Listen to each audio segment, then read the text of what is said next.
The metal floor was cold against Kim Dae-ho's back as he lay in the small prison cell. The walls hummed with a low sound that never stopped. It was the sound of the alien ship moving through space.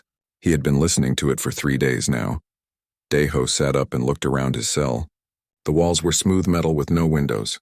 A thin energy field blocked the doorway like invisible glass. He could see through it but could not pass. The aliens called themselves the Velkari.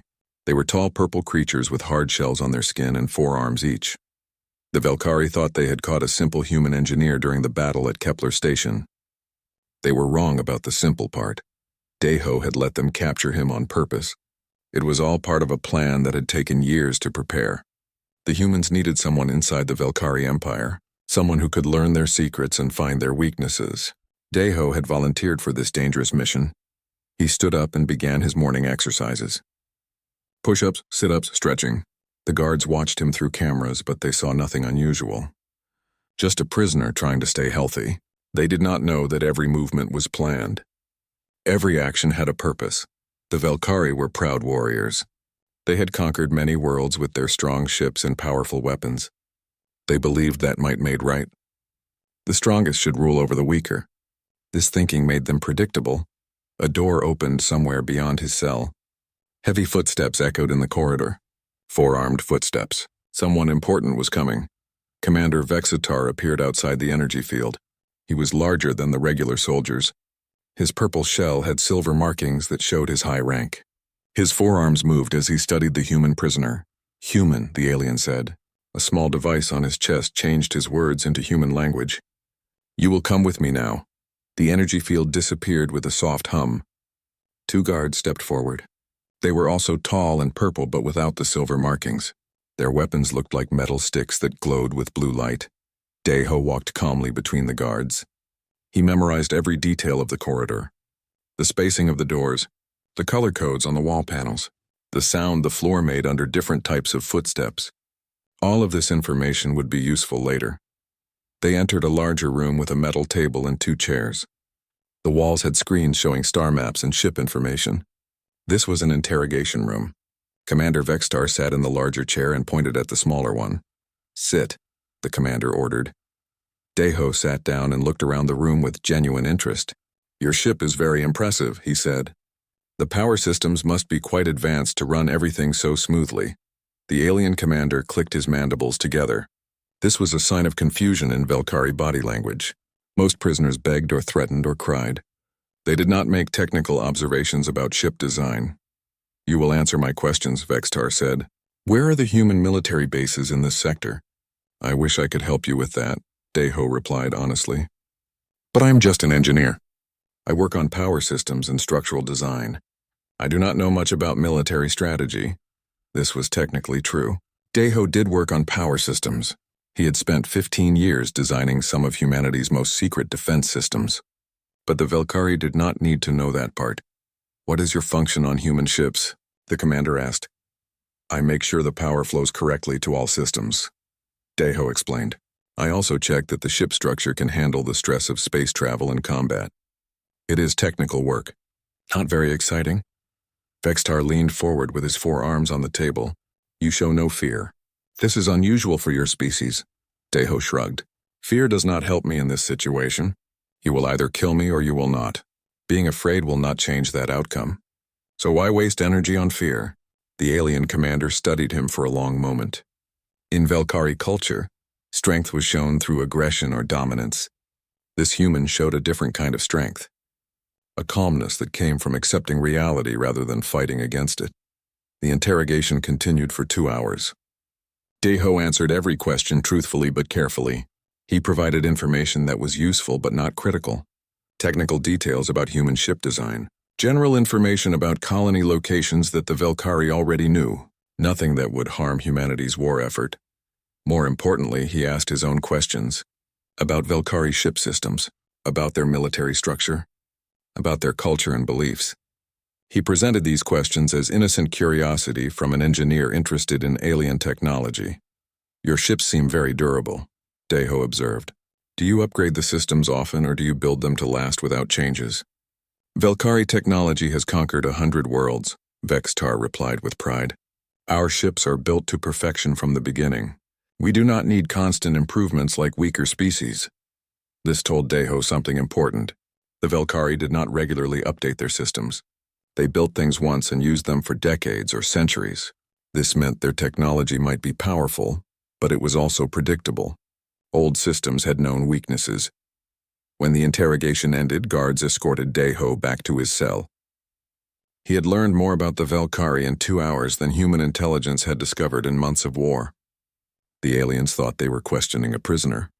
In reality, they were teaching a spy about their most important secrets. Back in his cell, Deho resumed his meditation position. To the watching guards, he appeared to be a defeated human trying to find inner peace.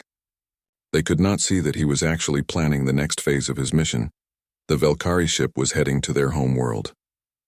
There, Deho would be transferred to a research facility. The aliens wanted to study human intelligence and behavior. They thought they were getting a prize specimen to examine. They had no idea they were bringing a saboteur directly into the heart of their empire. Deho smiled slightly as he listened to the ship's humming. Every sound told him something about the vessel's operation. The rhythm of the life support systems. The frequency of the power grid. The vibrations that meant course changes or weapon activation. He was already beginning to understand how this ship worked. Soon he would understand how their entire civilization worked, and then he would find a way to use that knowledge to help humanity win this war.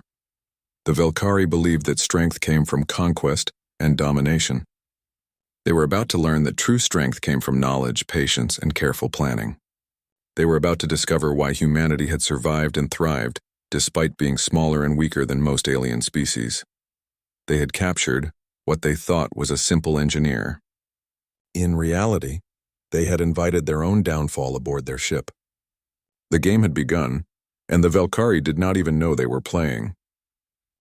3 days had passed since the interrogation with Commander Vextar.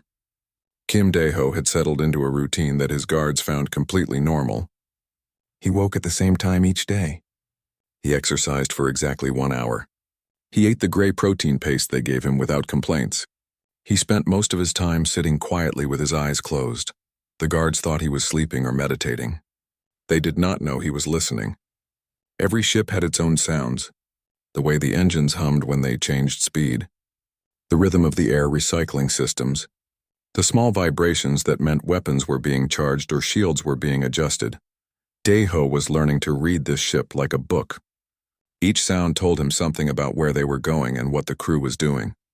This information would be very useful when the right time came.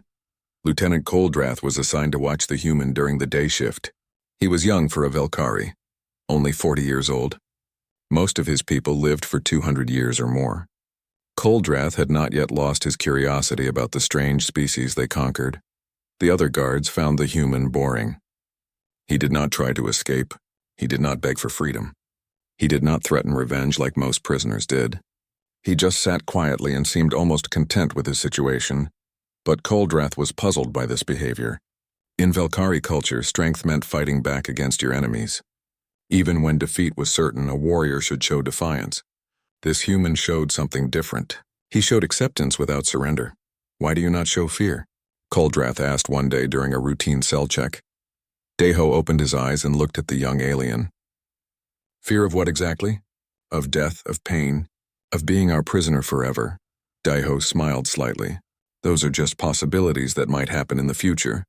Right now, in this moment, I am alive and reasonably comfortable. Why should I waste energy worrying about things that have not happened yet?" The answer confused Coldrath.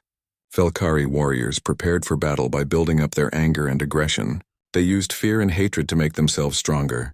This human seemed to find strength in calmness instead. "Your people fought well against us even though you are physically weak," Coldrath admitted. "How do you do this?" "We have learned to be clever instead of strong," Deho explained. "When you cannot overpower your opponents, you must find ways to outthink them." This began a series of conversations that became the most interesting part of Coldrath's duty shifts. The humans spoke about concepts that were strange to Velkari thinking. Working together instead of competing. Finding efficient solutions instead of using brute force. Planning for long-term benefits instead of immediate victories. "Your people build ships that last for centuries," Deho observed during one of these talks. "That is impressive engineering. But do you ever upgrade the main systems, or do you just maintain them as they were originally built? Velkari technology is perfect from the beginning, Coldrath replied automatically. We do not need to constantly change things like weaker species do. That makes sense, Deho agreed. There is definitely something to be said for stability. Humans tend to upgrade everything all the time. Sometimes I wonder if we change things too often. Your approach probably creates much more reliable systems. These conversations serve several purposes for Deho. Each talk gave him more information about how the Velkari thought and how their technology worked. More importantly, he was slowly planting seeds of doubt in the young officer's mind about whether Velkari methods were always the best methods. Coldrath found himself thinking about these discussions long after his shifts ended. The humans' ideas were strange, but they seemed to make logical sense. Why did the Velkari always choose the most aggressive solution to every problem? Were there situations where cooperation might work better than conquest? These thoughts were dangerous in Velkari society. Questioning traditional methods was seen as a sign of weakness. But Coldrath could not stop himself from wondering. During their 4th week together, the ship encountered a gravitational storm that required all power to be redirected to the shields and navigation systems. Several non-essential systems were temporarily shut down to handle the emergency. Deho felt the ship's movements change as they navigated through the dangerous space. He listened carefully to the different sounds as systems powered down and came back online. He was mapping the ship's power grid in his mind. Is your home world like this one? Coldrath asked during the storm, trying to distract himself from the rough ride. Earth has many different environments, Deho replied. Oceans, forests, deserts, mountains. What is Velkari Prime like? It is a fortress world, Coldrath said with pride. Massive cities built into mountainsides. Orbital defense stations that can destroy any attacking fleet. It is the most defended planet in the galaxy.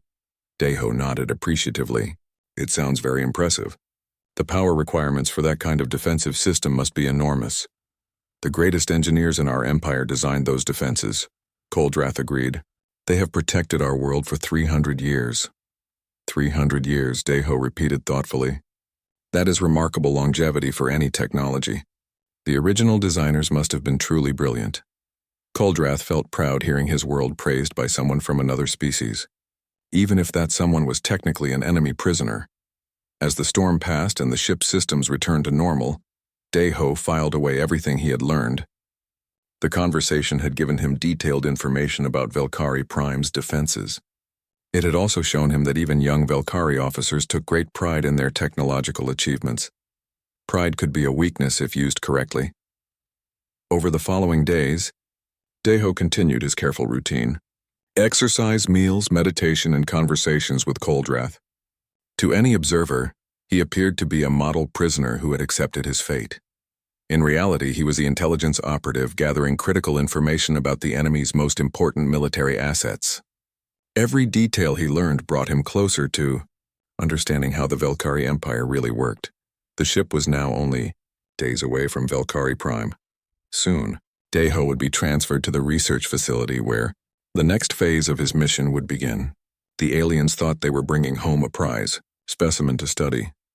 They had no idea they were delivering a weapon that would eventually bring down their entire empire, but that weapon would not be explosives or poison, or any kind of traditional sabotage. It would be something far more dangerous to a society built on rigid traditions and unquestioned beliefs. It would be new ideas. The opportunity came exactly when Kim Dae-ho had predicted it would. The ship encountered a massive gravitational field that required immediate course correction. Warning lights flashed throughout the vessel as the crew worked to avoid being pulled into the gravity well of a dead star.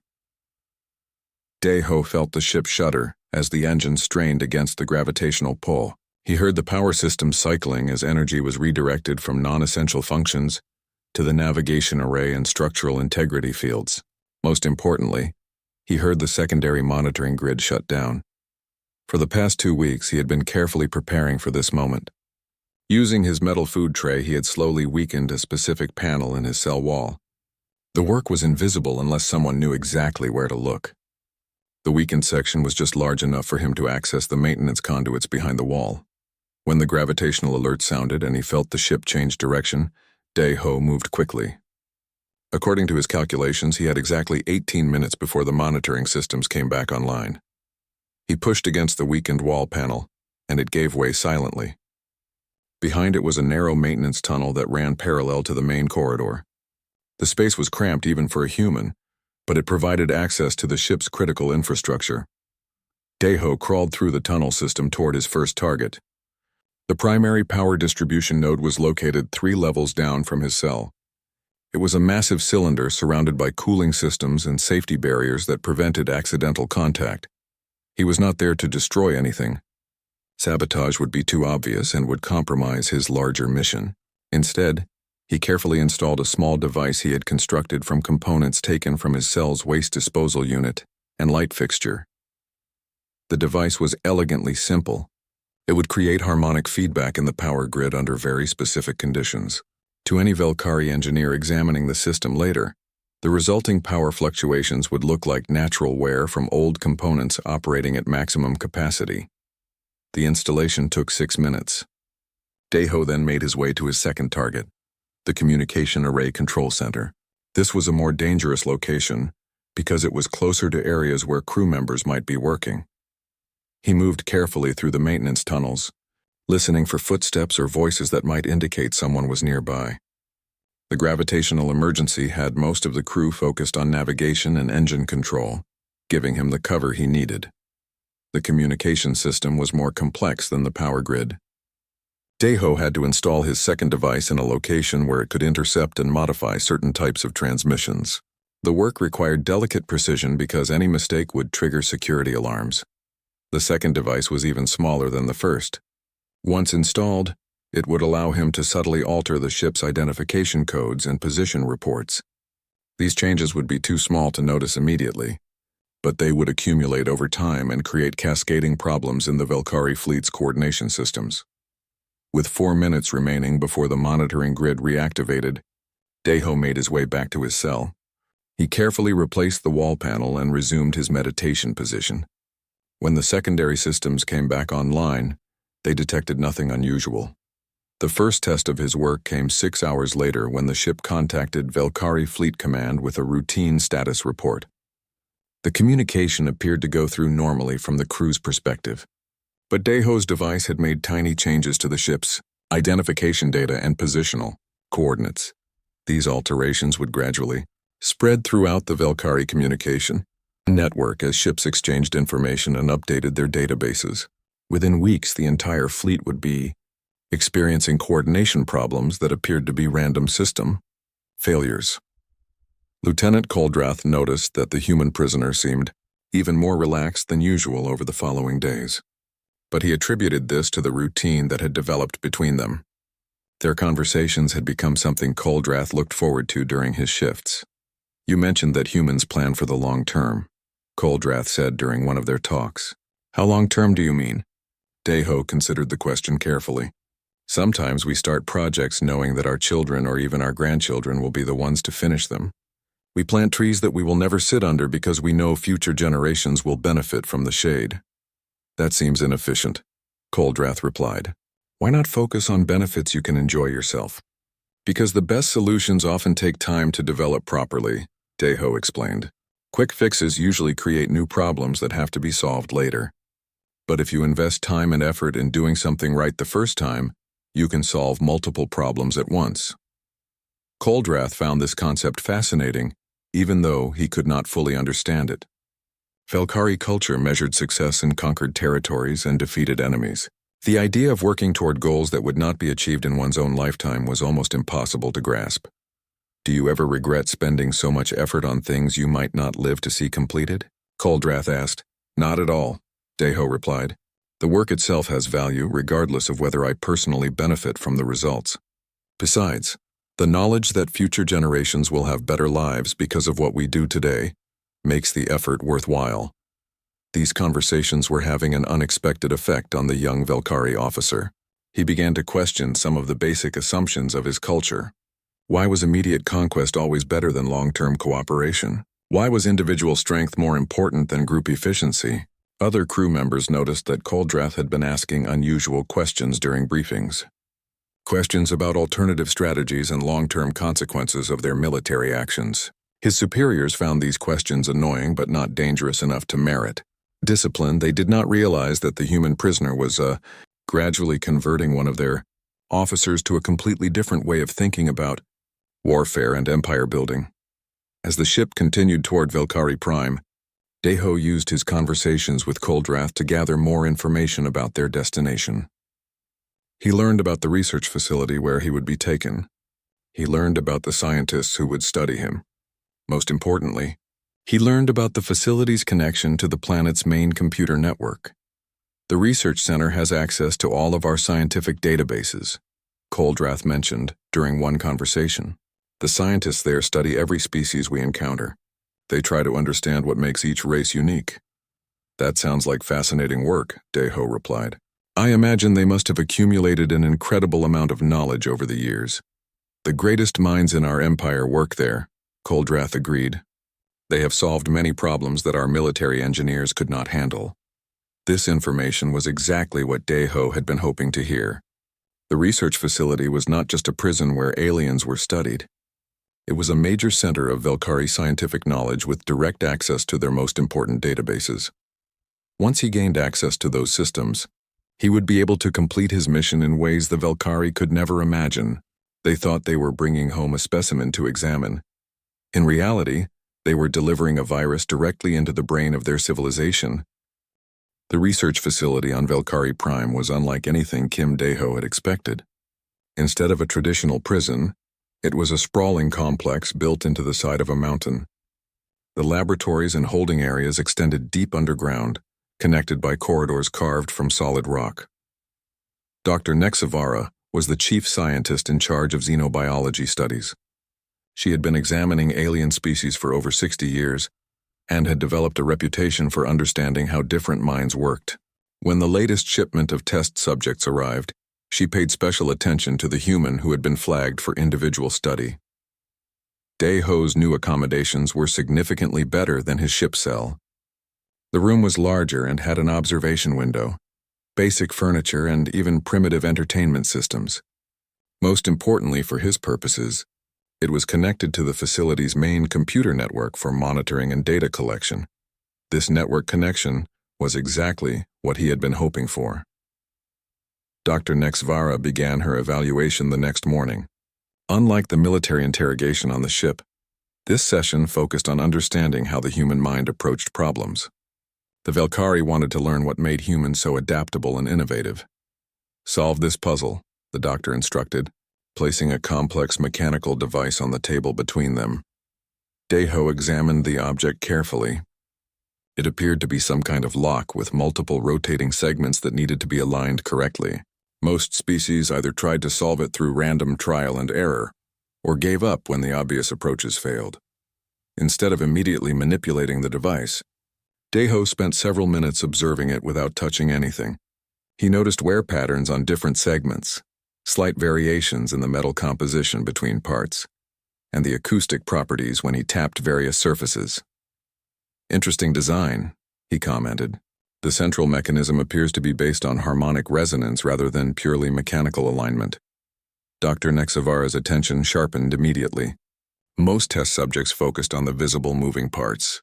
This human had identified the underlying operational principle without even attempting a solution.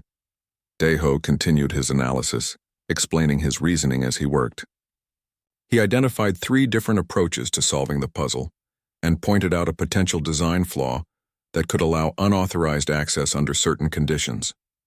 Within 20 minutes, he had not only solved the puzzle, but had also provided insights that surprised the Velkari scientist. Remarkable, Dr. Nexavara admitted. Your approach is completely different from any we have documented. Every problem has multiple solutions, Deho replied. The key is understanding the underlying system, rather than just the surface challenge. This philosophy guided all of his interactions with the research staff. Each test became an opportunity to demonstrate human problem-solving abilities while simultaneously gathering information about Velkari. Technology and scientific methods. Dr. Nexavara found herself genuinely intrigued by her new test subject. His cognitive abilities were extraordinary. But more interesting was his assumption that every challenge had hidden variables and secondary objectives that needed to be considered. Do you always approach problems With the assumption that there are multiple goals involved? She asked during one session. Does not everyone? Deho replied with apparent surprise. Any action has consequences beyond its immediate purpose. Efficient thinking requires considering all of them. This response troubled Dr. Nexvara more than she wanted to admit. Velkari culture valued direct action and clear objectives. The idea that every decision should account for dozens of potential secondary effects was not just foreign to their thinking. It was almost paralyzing to contemplate. During his third week at the facility, Deho was given access to a computer terminal for what the researchers believed was a simple pattern recognition test. The terminal was isolated from external networks and monitored continuously, making it appear completely secure to the Velkari. What they did not understand was that Deho had spent decades working with quantum-encrypted systems far more sophisticated than anything in their technology base. Their monitoring systems recorded him completing the assigned tests, but failed to detect the subtle modifications he was making to the terminal's core programming. These modifications were designed to activate only under very specific circumstances that Deho was carefully creating through his interactions with different research staff members. Each conversation, each test result, and each behavioral observation was being subtly influenced to establish the conditions he needed for the next phase of his plan. Your problem-solving methods are quite different from other species we have studied, Dr. Nexvara mentioned during one of their sessions. You seem to consider factors that others ignore completely, such as, Deho asked with genuine curiosity, long-term consequences, resource efficiency, the possibility that solving one problem might create opportunities to address other unrelated issues. Most species focus on immediate solutions to immediate problems. That seems wasteful, Deho observed. If you have to invest time and energy in solving a problem anyway, why not choose a solution that provides additional benefits? Dr. Nexvara found this perspective fascinating but also disturbing.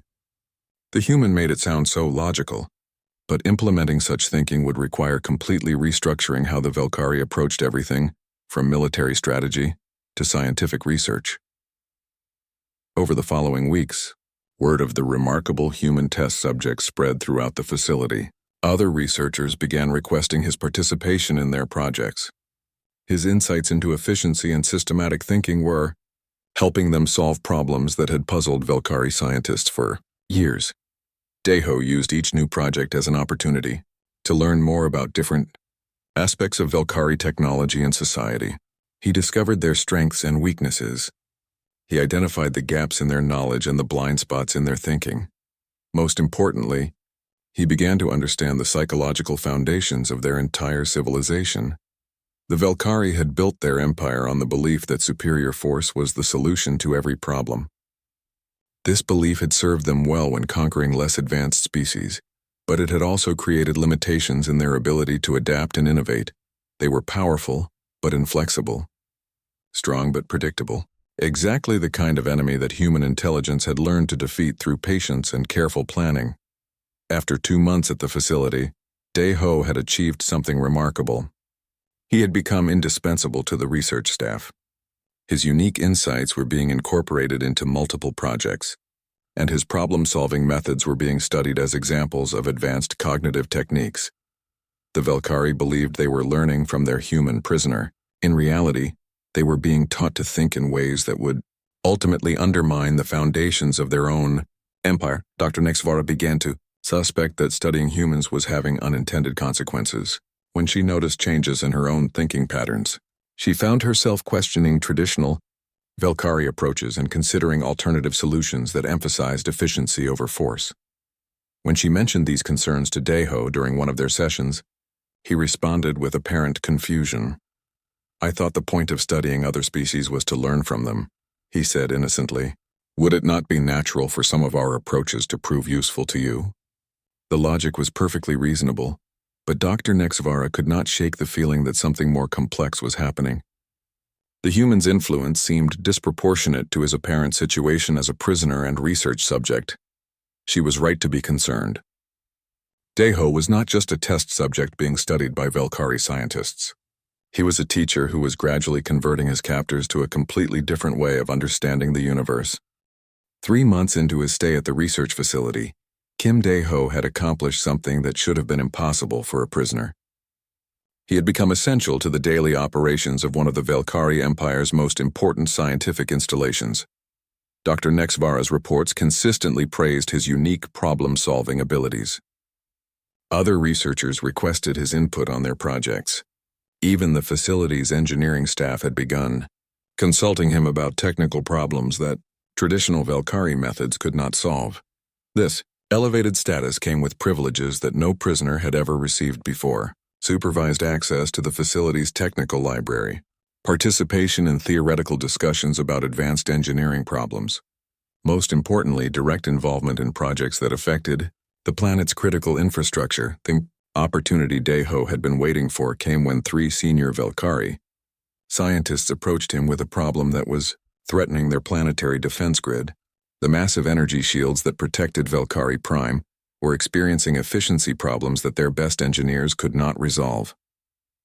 The fundamental issue, Dr. Nexvara explained during a meeting in the facility's main conference room, is that our ancestors designed these systems for maximum defensive capability. Energy efficiency was not a primary concern when they had unlimited fusion resources. Dr. Kexelane, the facility's chief engineer, added more details. The power consumption has increased by 30% over the past century as we have expanded the grid. We are approaching the limits of our current energy production capacity. The third scientist, Dr. Veltoran from the Planetary Defense Authority, looked frustrated. We have tried every conventional approach to reducing power consumption.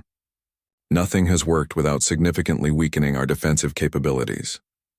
Dae-ho listened carefully to their technical specifications, asking occasional questions that demonstrated his understanding of their engineering principles.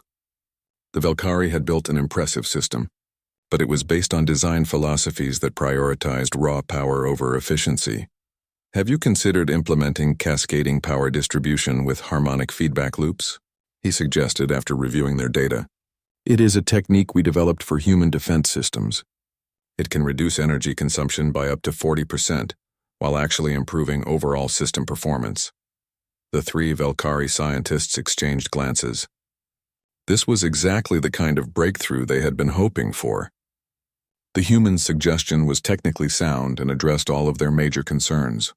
More importantly for Dae-ho's purposes, implementing his recommendations would require extensive modifications to the core control systems that managed the planet's entire defensive network.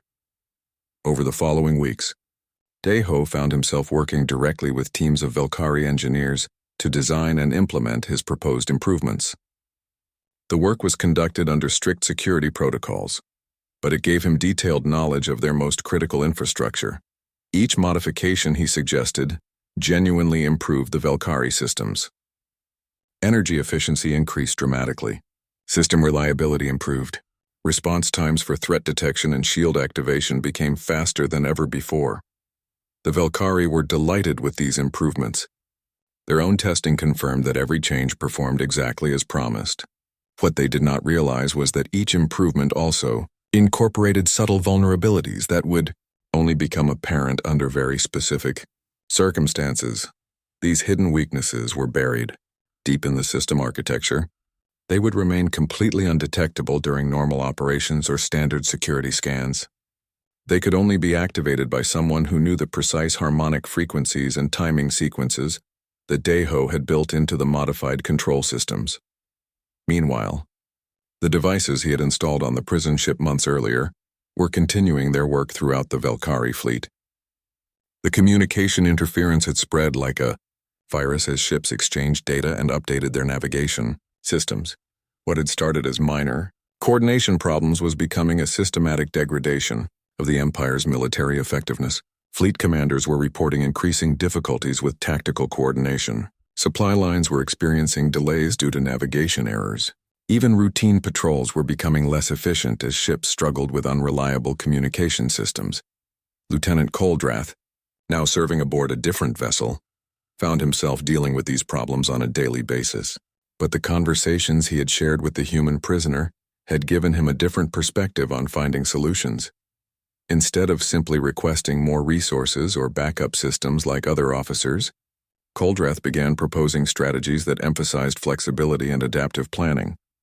His suggestions often proved more effective than traditional Velkari approaches, earning him recognition and rapid promotion through the ranks. He was not alone in this change.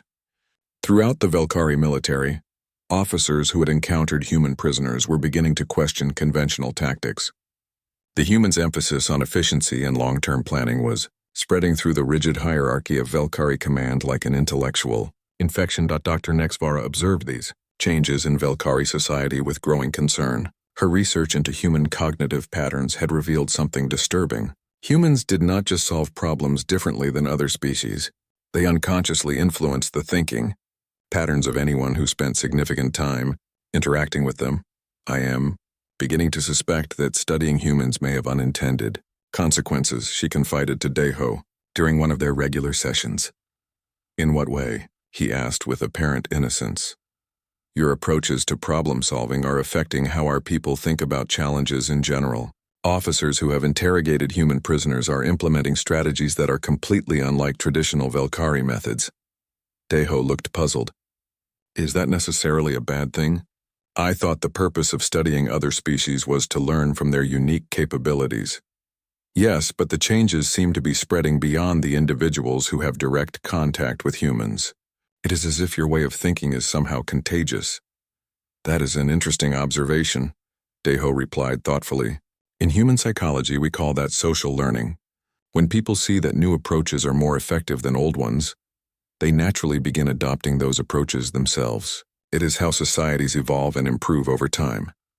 Dr. Nexvara found this explanation both logical and deeply unsettling. If human thinking patterns were indeed spreading through Velkari society, the long-term consequences could be profound.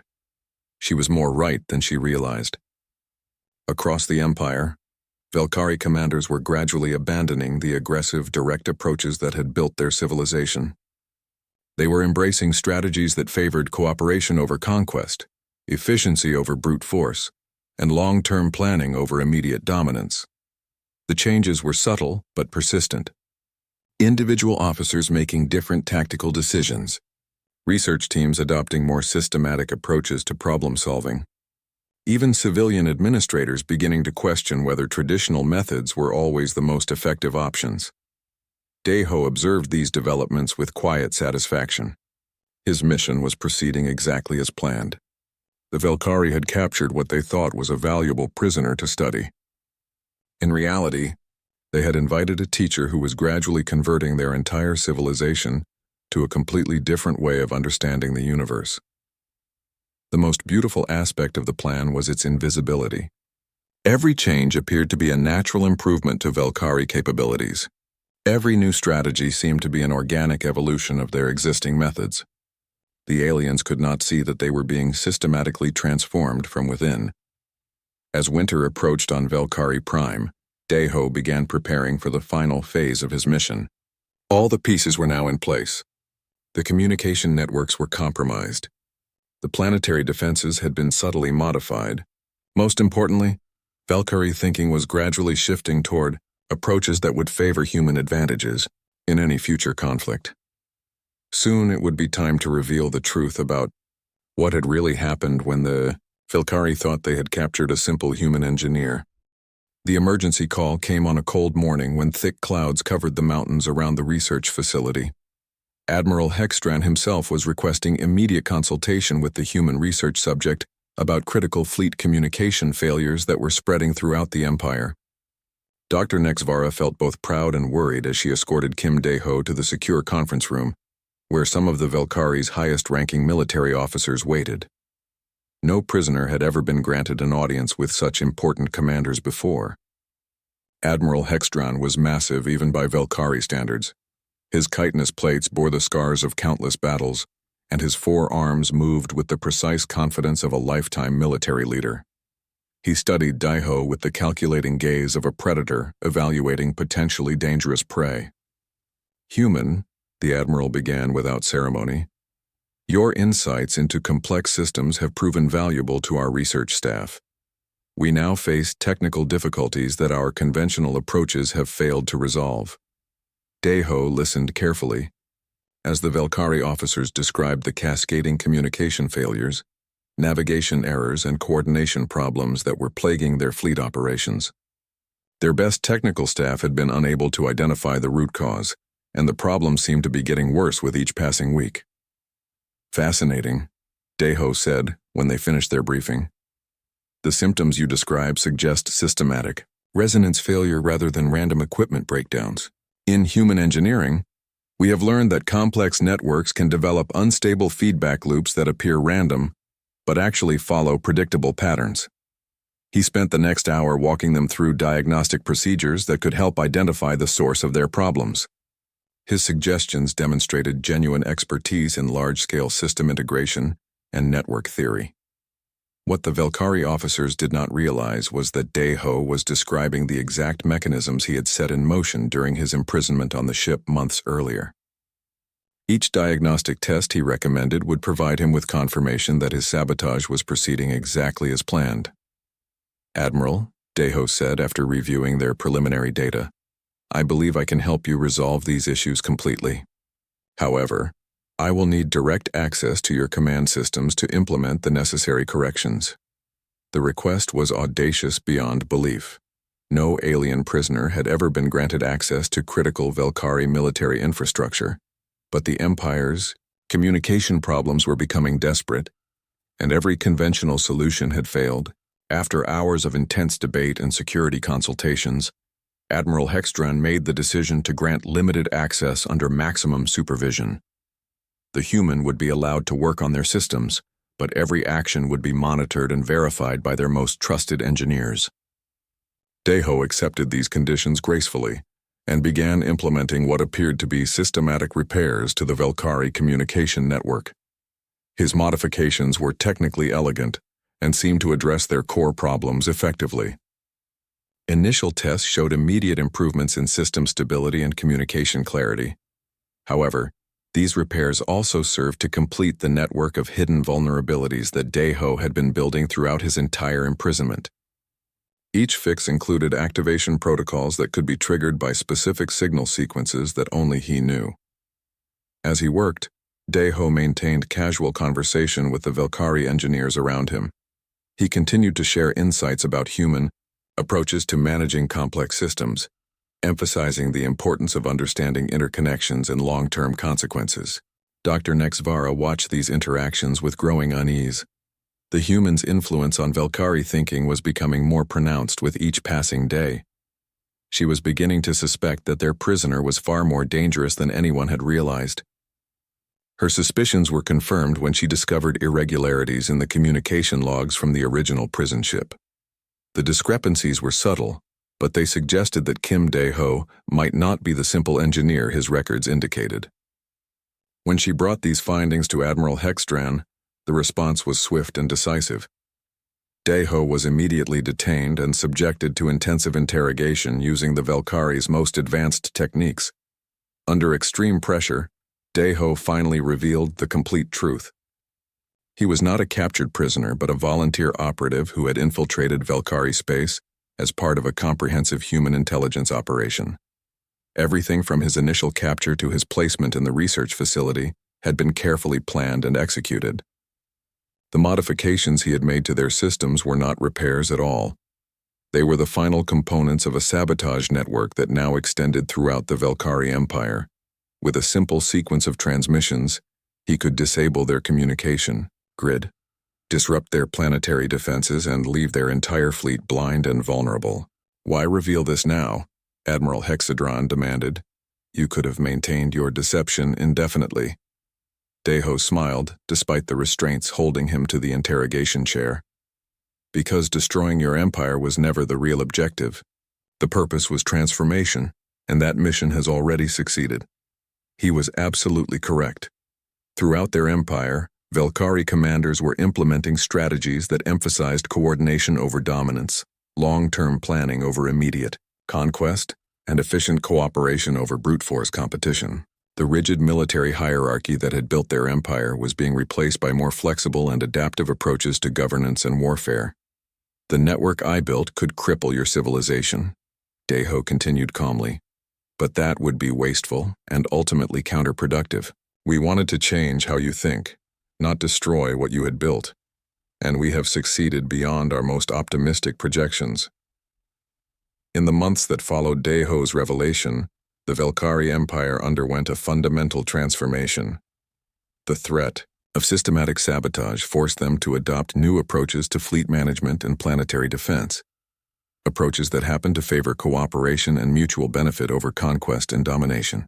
Young officers like Koldrath, now thoroughly converted to human-style strategic thinking, rose rapidly through the ranks as their innovative methods proved superior to traditional Velkari approaches. Dr. Nexavara's research into human cognition became the foundation for a new Velkari philosophy that emphasized understanding and adaptation rather than simple dominance. The changes were not immediate or complete, but they were irreversible.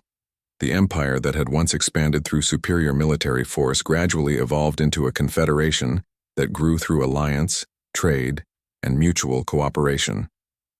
Lieutenant Koldrath, now promoted to commander, often reflected on his conversations with the human prisoner. Those discussions had fundamentally changed how he approached every aspect of military service. He had learned to see conflicts as problems to be solved rather than enemies to be crushed. Dr. Nexavara continued her research into human psychology, but with a new understanding of how dangerous and beneficial such studies could be. Humans did not just think differently than other species. They had an almost unconscious ability to teach others to think more effectively. The facility where Deho had been held became a center for studying cooperative problem-solving techniques. The methods he had demonstrated were now being taught to Velkari scientists and engineers as standard procedures for approaching complex challenges. Kim Deho eventually returned to human space through a prisoner exchange program, his mission completely successful. The Velkari had thought they captured an enemy intelligence asset to study and exploit. In reality, they had invited a teacher who showed them a better way to build their civilization. The greatest victory had not been won through superior weapons or advanced technology. It had been achieved through the patient application of human wisdom and the understanding that sometimes the most effective way to defeat an enemy is to help them become something better than what they were before. The war between humans and Velkari officially ended not with conquest or surrender, but with the gradual recognition that cooperation served both species better than continued conflict. It was perhaps the most human victory possible,